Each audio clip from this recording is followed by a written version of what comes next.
जैसा कि हमने राजनीतिक दल की परिभाषा, अर्थ, कार्य, भूमिका एवं दबाव समूह के रूप में जो चैप्टर का विषय है राजनीतिक दल, दबाव समूह, उससे पहले हमने राजनीतिक दलों की भूमिका, कार्य, लक्षण, अवगुण, गुण अवगुण के बारे में हमने चर्चा की। इसी क्रम में राजनीतिक दल और दबाव समूह के इस चैप्टर में आज चर्चा करेंगे हित, इंटरेस्ट ग्रुप या दबाव समूह। तो दबाव समूह एक तरह से प्रेशर ग्रुप या कह सकते हैं कि एक दबाव की राजनीति करने वाला संगठन दबाव समूह कहलाता है। संगठन में दो प्रकार के संगठन होते हैं, औपचारिक और अनौपचारिक। एक जानबूझ के तैयार किया जाता है, एक अनजाने में विकसित होता है। अनजाने में विकसित होता हुआ अनौपचारिक संगठन है, और जानबूझ के किसी उद्देश्य को प्राप्त करने में लगना और उसको साधना वह औपचारिक संगठन है। तो हित समूह या इंटरेस्ट ग्रुप या दबाव समूह, प्रेशर ग्रुप एक तरह से औपचारिक संगठन कहा जाता है, क्योंकि औपचारिक संगठन में तीन बातें हैं। व्यक्तियों का समूह है, 2 से अधिक व्यक्तियों का समूह, किसी उद्देश्य के प्रति वो एकत्रित होते हैं और उद्देश्य की पूर्ति के लिए सारा टास्क या सारा बल लगाते हैं, उसको हम औपचारिक संगठन कहते हैं। इसी प्रकार से दबाव समूह भी या ही इंटरेस्ट ग्रुप भी एक तरह से संगठित होकर, एक संगठित समूह में होकर अपने हित समूह को साधने के उद्देश्य की पूर्ति में सरकारी सहायता प्राप्त करते हैं और सरकार के निर्णय को अपने पक्ष में प्रभावित करवा लेते हैं या अपने पक्ष में निर्णय करवाना चाहते हैं। ऐसे ग्रुप को हम प्रेशर ग्रुप कहें। आधुनिक समाज में अनेक प्रकार के हित पाए जाते हैं, जैसे कृषक है, समाज है, कृषक समाज है, मजदूर, मालिक, व्यापारी, राज्य कर्मचारी, विद्यार्थी, इनके अलग अलग यूनियन संगठन बने हुए हैं और अपने हित साधने में लगे रहते हैं। अपना हित सर्वोपरि को ध्यान में रखते हुए सरकार पर या प्रशासन पर बराबर प्रेशर या दबाव डालते रहते हैं। वर्तमान राजनीतिक व्यवस्था में ये देखने में आ रहा है कि समूह की मांगों व उनके समर्थन पर ही सरकारों की कार्यप्रणाली निर्भर रहती है। एक सीमा तक सामूहिक जीवन और समाज के विभिन्न हित शासन व्यवस्था की कार्यप्रणाली को प्रभावित करने लगे हैं। ऐसा प्रतीत हो रहा है कि वर्तमान राजनीतिक दल समाज के सभी वर्गों और हितों का प्रतिनिधित्व नहीं करते।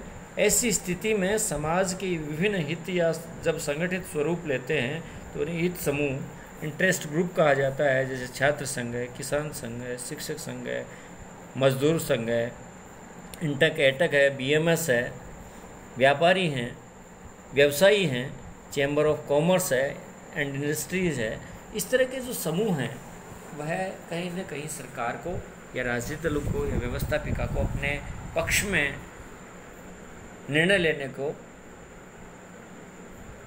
लेने हेतु प्रभाव डालते हैं, दबाव डालते हैं और वो निर्णय कराने में सक्षम हो जाते हैं। इसको हम दबाव समूह कहते हैं।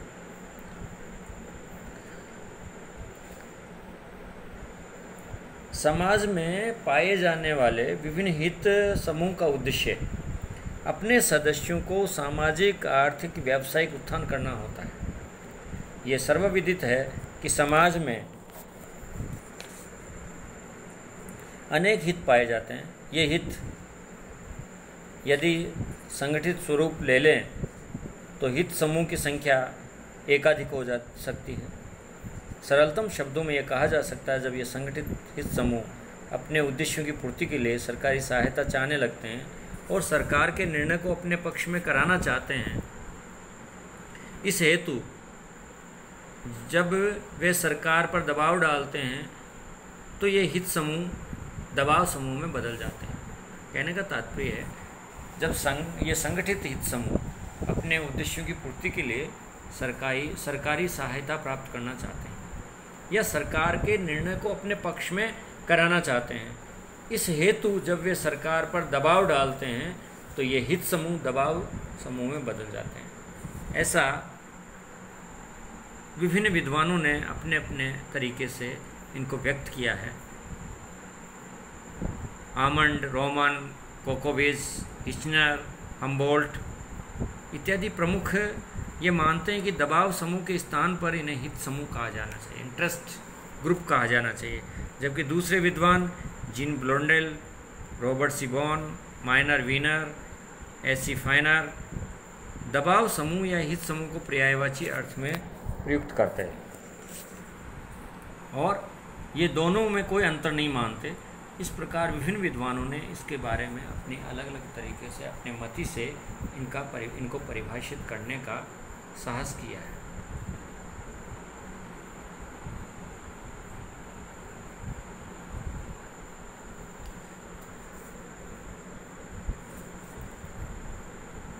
एक दबाव समूह उन लोगों का औपचारिक संगठन होता है जिसके एक से अधिक सामान्य उद्देश्य होते हैं, जो घटनाक्रम को विशेष रूप से विधि निर्माण और प्रशासनिक कार्यों को प्रभावित करने में प्रयत्नशील रहते हैं, जिससे वे अपने हितों की रक्षा कर सके और प्रोत्साहन भी दे सके।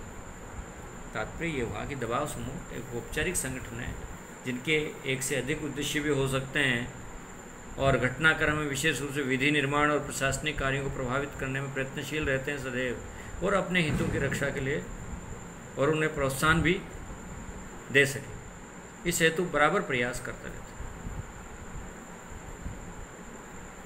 प्रसिद्ध विद्वान माइनर वीनर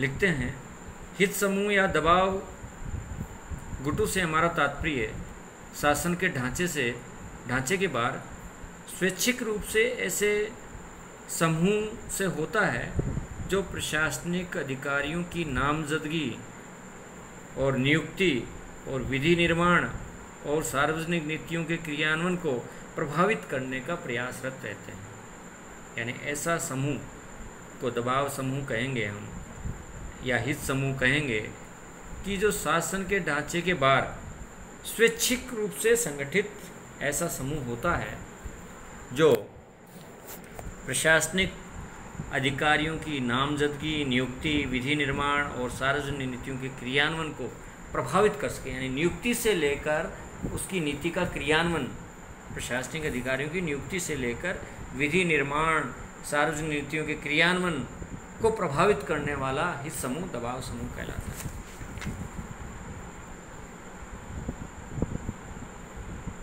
अगला है एच जिगलर का मानना है, संगठित समूह वे हैं जो अपने समूह सदस्य को औपचारिक ढंग से सरकारी पदों पर नियुक्ति करने की कोशिश किए बिना सरकारी निर्णय के संदर्भ को प्रभावित करते हैं। यानी ऐसा संगठित समूह जो अपने समूह सदस्य को औपचारिक ढंग से सरकारी पदों पर नियुक्ति करने की कोशिश किए बिना सरकारी निर्णय के मामले को प्रभावित करना चाहते हैं, ऐसा प्रेशर ग्रुप या संगठित या दबाव समूह कहते हैं। तात्पर्य ये हुआ कि वो सरकारी पदों पर नियुक्ति करने की कोशिश किए बिना भी सरकारी निर्णय को प्रभावित कर सकते हैं। ऐसा समूह सदस्य औपचारिक रूप से संगठित समूह प्रेशर ग्रुप कहलाता है। इस प्रकार से सरल शब्दों में हम ये कह सकते हैं कि दबाव समूह से हमारा तात्पर्य है ऐसे समूह से होता है जो अपने हितों के संवर्धन के लिए प्रशासनिक अधिकारियों, सरकार के मंत्रियों और विधायकों को प्रभावित करना चाहता है, वह दबाव समूह कहलाता है। यानी तात्पर्य ये है कि अपने हितों की पूर्ति के लिए, उनके संवर्धन के लिए, उनको बढ़ाने के लिए प्रशासनिक अधिकारियों, सरकार के मंत्रियों और विधायिका के सदस्यों को प्रभावित करना चाहता है, वह दबाव समूह कहलाता है। जैसा कि इस दबाव समूह का जो अवधारणा है वह यूएसए लॉबिंग सिस्टम, एक लॉबी शब्द का उपयोग किया गया है। संयुक्त राज्य अमेरिका यूएसए में लॉबिंग, कोई भी गुट या सदस्य अपने अपने समूह का लॉबिंग करता है। तो इस अवधारणा का जो विकास हुआ है वो अमेरिका से माना जाता है, संयुक्त राज्य अमेरिका से माना जाता है। वहाँ दबाव समूह के लिए लॉबी शब्द का प्रयोग हुआ है और लॉबिंग की जाती है।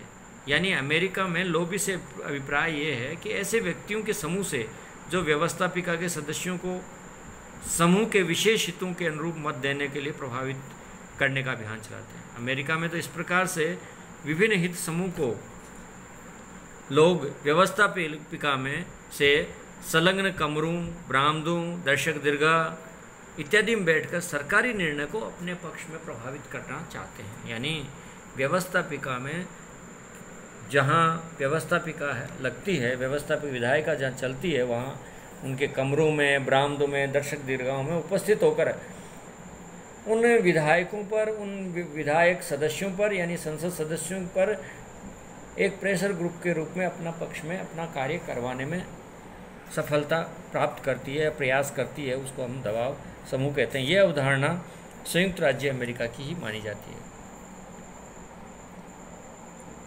आजकल जो वर्तमान विश्व में सभी राजनीतिक व्यवस्था में ये पाई जाने लगी, यानी उसी तरह से जो प्रेशर ग्रुप हैं वो धीरे धीरे जितने भी लोकतंत्रीय देश हैं, संसदीय देश हैं, उनमें दबाव समूह बनने लगा है। जैसा कि वर्तमान सरकार है, सभी दल कहते हैं कि नहीं, भारत सरकार है वो नागपुर राष्ट्रीय स्वयंसेवक संघ से चलती है, ऐसा मानते हैं कि तो राष्ट्रीय स्वयंसेवक संघ है वह गैर राजनीतिक संगठन है। किंतु वर्तमान में जो राजनीतिक अवधारणा चल रही है या दबाव समूह की बात होती है, तो वर्तमान में इस सरकार का रिमोट कंट्रोल या कह सकते हैं इस सरकार को दिशा निर्देश या गाइड करने वाला नागपुर से राष्ट्रीय स्वयंसेवक संघ है। तो ये इस तरह के किसान संघ हैं, किसानों का आंदोलन होता है, विद्यार्थियों का आंदोलन होता है, विद्यार्थियों के संगठन बने हुए हैं, ABVP, NSUI, SFI, अपने अपने हितों की साधने के लिए बराबर सरकार के नीतिगत निर्णयों को प्रभावित करते हैं। मजदूर संघ हैं, अर्थ जगत के चैम्बर, अनेक राज्यों में chamber of commerce and industries हैं, उद्योग संगठन हैं, औद्योगिक बड़े बड़े संगठन हैं। वो सारे के सारे अपने हितों की पूर्ति के लिए सरकार के निर्णय को प्रभावित करते हैं। उनको हम दबाव समूह कहते हैं या लॉबिंग व्यवस्था कहते हैं। अब आता है दबाव समूह के लक्षण या विशेषताएं। इन दबाव समूह की क्या क्या विशेषताएं हो सकती हैं? पहला है औपचारिक संगठन। दबाव समूह औपचारिक रूप से संगठित व्यक्तियों का समूह होता है। व्यक्तियों का समूह दबाव समूह नहीं कहलाता, अपितु औपचारिक रूप से संगठित होना आवश्यक है। समूह के विशेष हितों की साधना के लिए समूह की तरफ से पैरवी करने वाले, समूह द्वारा औपचारिक ढंग से निर्वाचित और मनोनीत प्रतिनिधियों की व्यवस्था दबाव समूह के लिए होती है। सदस्य बनने के लिए प्रत्येक दबाव समूह के अपने अपने नियम, सदस्यता शुल्क नियम, निर्माता समिति, विधि निर्माती समिति, कार्यकारिणी समिति इत्यादि होती है। ये समस्त तत्व औपचारिक संगठन के लक्षण माने जाते हैं। इसलिए इन दबाव समूह या इंटरेस्ट ग्रुप को औपचारिक संगठन कहा जाता है। औपचारिक संगठन जैसा कि मैंने बताया, किसी उद्देश्य को लेकर 2 से अधिक व्यक्ति मिलकर बनाते हैं और उस लक्ष्य को प्राप्त करने में लग जाते हैं, उसको हम औपचारिक संगठन कहते हैं। यानी जानबूझ के बनाया हुआ संगठन औपचारिक संगठन कहलाता है। इसीलिए दबाव समूह भी सबको जानबूझ के बनाया हुआ ऐसा अपने हितों को पूर्ति के लिए एक साधन है, उसको हम औपचारिक संगठन कहेंगे। इसलिए यह दबाव समूह औपचारिक संगठन कहा जाता है। विशेष स्वहित दूसरा लक्षण है, विशेष स्वहित। दबाव समूह सुनिश्चित और विशिष्ट हितों या विशेष हितों की प्राप्ति के लिए ही बनाए जाते हैं। यानी कोई भी प्रेशर ग्रुप या दबाव समूह बनता है, इंटरेस्ट ग्रुप बनता है, छात्र संघ है या धार्मिक संगठन है, राजनीतिक संगठन है, विद्यार्थी संगठन है, किसान संगठन है, मजदूर संगठन है, ये अपने विशेष हित को ध्यान में रखते हुए बनाए जाते हैं। इसलिए प्रत्येक दबाव समूह के उद्देश्यों और स्वहित की निश्चितता की विविध व्यक्तियों को एकता के सूत्र में आबद्ध करती है। और जब तक व्यक्तियों के समक्ष कोई सुनिश्चित स्पष्ट स्वहित नहीं होगा तो किसी दबाव समूह का निर्माण ही नहीं होगा। इसलिए सुनिश्चित और स्पष्ट हित को ध्यान में रखते हुए व्यक्ति उस समूह की सदस्यता लेते हैं, व्यक्ति उस समूह में कार्य करते हैं, उस समूह में काम करने का दायित्व लेते हैं और अपने हितों की पूर्ति के लिए सारी शक्ति लगाते हैं। दूसरे शब्दों में, समान हितों की स्थिति में ऐसे हितों की रक्षा के लिए सरकार को प्रभावित करने के उद्देश्य से संगठित किए गए समूह ही हित समूह कहे जाते हैं। यानी विशेष हित या विशेष स्वहित को पूरा करने के लिए ये एकत्र होते हैं और दायित्व लेते हैं अपने अपने, और उसमें कार्य में लग जाते हैं, उस लक्ष्य की प्राप्ति लेकर ही दम लेते हैं। तो ऐसा दबाव समूह का दूसरा लक्षण है, इनका कोई विशेष या विशिष्ट स्वहित उसमें होता है और उसकी पूर्ति के लिए ये पूरी शक्ति के साथ या दबाव के साथ अपना कार्य करवाने में सरकार की या प्रशासनिक अधिकारियों की कार्यशैली को प्रभावित कर अपने हित में निर्णय करवा लेते हैं। इसलिए इनमें विशेष स्वहित होता है। तीसरा है सर्वव्यापक या सर्वव्यापी प्रकृति, यानी ऐसी प्रकृति जो सर्वव्यापी हो। दबाव समूह सर्वत्र पाए जाते हैं। सभी प्रकार की राजनीतिक व्यवस्थाओं और यहाँ तक कि सर्वाधिकारवादी या स्वेच्छाचारी व्यवस्थाओं में भी इनका अस्तित्व पाया जाता है।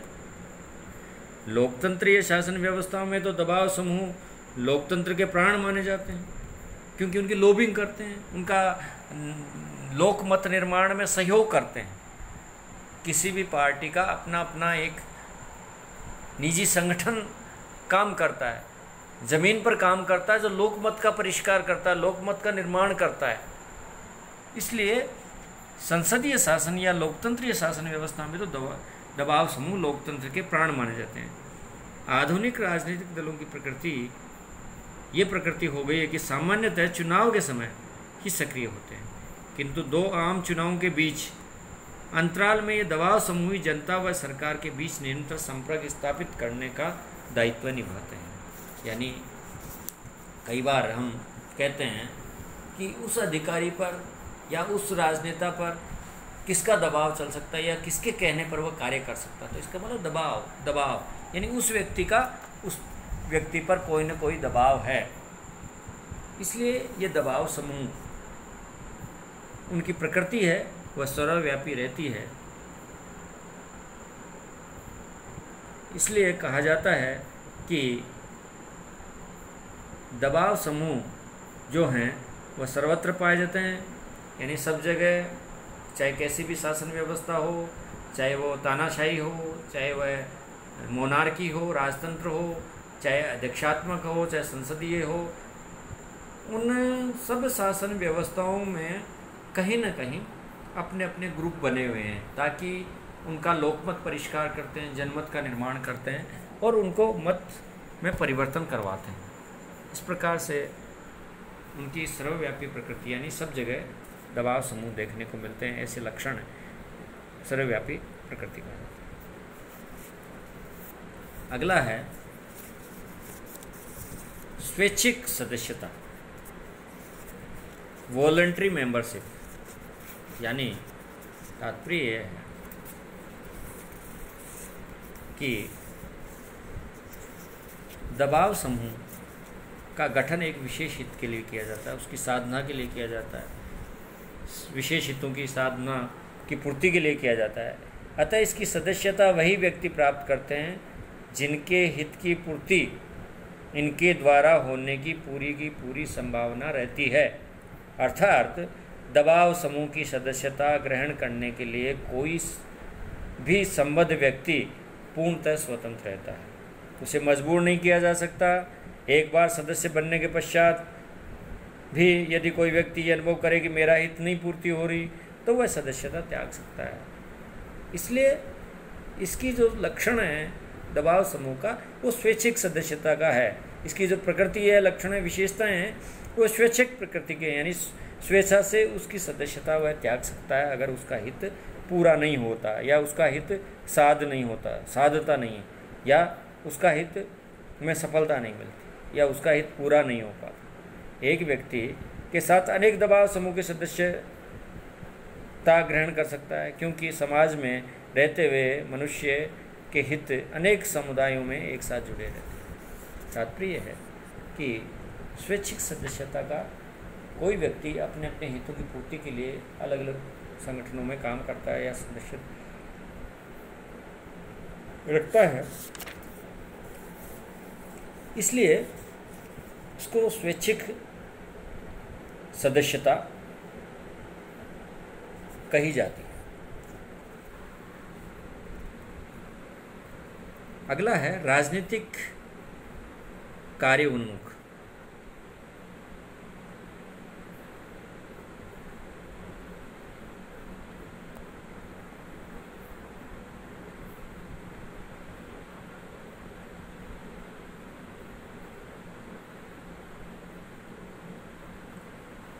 यानी दबाव समूह अपने विशेष हितों की साधना के लिए राजनीतिक क्रिया को प्रभावित करना चाहते हैं।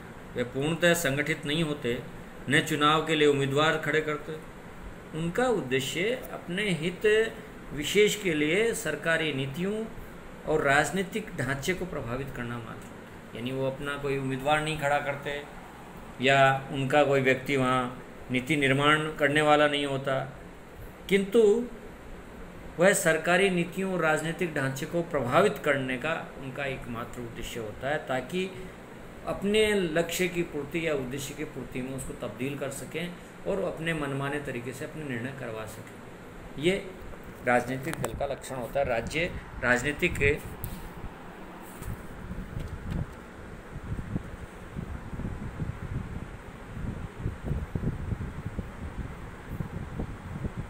कार्य उन्मुखता, इनका उद्देश्य अपने हित विशेष के लिए सरकारी नीतियों राजनीतिक ढांचे को प्रभावित करना होता है। अतः माना जाता है कि कार्यविधि की दृष्टि से यह राजनीतिक कार्य उन्मुख हैं। ये शासन संरचना से अलग रहते हैं, परंतु शासन तंत्र से बाहर रहकर अपने हितों के अनुरूप कार्य करने के लिए प्रभावित करना चाहते हैं। और ये भी कहा जा सकता है कि दबाव समूह पूर्णतः राजनीतिक से कुछ कम और पूर्णतः अराजनीतिक से कुछ अधिक, अर्थात राजनीतिक अराजनीतिक दलों के मध्य की प्रकृति के होते हैं। इसलिए राजनीतिक कार्य उन्मुखता इन में प्रमुख लक्षण माना जाता है। यानी राजनीतिक कार्य उन्मुख कार्य ये अपने हित में करवा लेते हैं, इसलिए राजनीतिक कार्य उन्मुख कहा जाता है इनका लक्षण। अगला अंतिम है अनिश्चित कार्यकाल। दबाव समूह विशेष हितों की पूर्ति के लिए अस्तित्व में आते हैं और उनकी पूर्ति के साथ ही प्राय लुप्त हो जाते हैं। यानी इनका कार्यकाल या अनिश्चितता जो बनी रहती है वो अपने हित से जुड़ी होती है। सबसे बड़ी बात है उनका हित पूर्ति हुआ और संगठन खत्म या संगठन का लुप्त प्राय हो जाना, यह इसका विशेष लक्षण पाया जाता है। यानी दबाव समूह के विशेष हितों की पूर्ति के लिए अस्तित्व में आते हैं और उनकी पूर्ति हो जाने पर लुप्त भी हो जाते हैं। इसलिए कहा जा सकता है कि इनका कार्यकाल अनिश्चित है।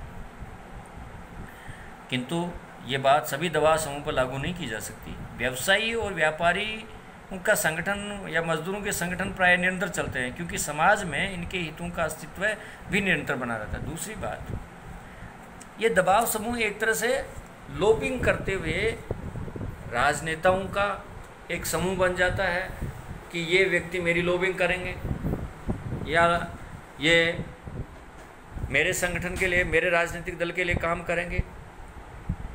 इसलिए इन दबाव समूह का जो अनिश्चित कार्यकाल है वो बहुत अब कम रह गया है। जो वर्तमान में संगठन चल रहे हैं, दबाव समूह चल रहे हैं, उनका अनिश्चित कार्यकाल नहीं है, अनिश्चित कार्यकाल है। यानी कोई निश्चित कार्यकाल नहीं, कितने समय तक कार्य करेंगे या कब लुप्त हो जाए, कब खत्म हो जाएंगे। किंतु वर्तमान में जहाँ लोकतंत्रीय शासन व्यवस्था है उसमें दबाव समूह की जो भूमिका है वो उत्तरोत्तर बढ़ी है या उनका जो दायित्व है वो भी बढ़ा है। अब दबाव समूह को लोग लोकतंत्रीय शासन व्यवस्था में अच्छे की ओर देख रहे हैं, यानी दबाव समूह से ये अपेक्षाएं कर रहे हैं कि आपका सरकार पे कितना अंकुश है या आपकी बात सरकार कितना मानती है। इस प्रकार से वह दबाव समूह को भी अब जनता राजनीतिक दलों से कहीं अधिक अपनी पक्ष में लॉबिंग करवाती है। इसलिए इस प्रकार से ये जो दबाव समूह के जो लक्षण हैं, विशेषताएं हैं, आज के लिए इतना ही। चर्चा को विराम देते हैं और मैं अपनी वाणी को विराम देता हूँ। मेरी बात पूरी हुई। जय हिंद, जय भारत, धन्यवाद।